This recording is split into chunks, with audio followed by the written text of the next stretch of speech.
Thokozani ngani, if you expect too much kumelaphi and ubale zonke ihlobo lwey'nkinga osuke ubhekane nazo, ubungekho eduze, ubungakwazi ukusondela eduze, try to make sure ukuthi usondela eduze kumelaphi.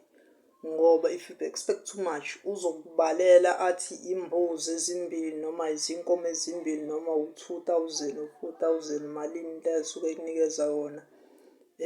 Esebuka inani ley'nkinga zakho futhi esekudabukela ngoba uma ngabe uzokubalela ngo-one nga-one, lokho kusuke kuzokushaya wena usuke uyisiguli. So don't expect too much kumelaphi osuke uzimisele ukuthi uyalashwa kuyena, but make sure ukuthi uyazigcina izethembiso, uyayigcina imiyalelo okusuke iyalele ngayo ukuze ushone phambili uphumelele. Siyathokoza umkhulu wasemakhosini lwena ngofakazi uNogemeke Mfungela 0728871995. Makhosi amakhulu.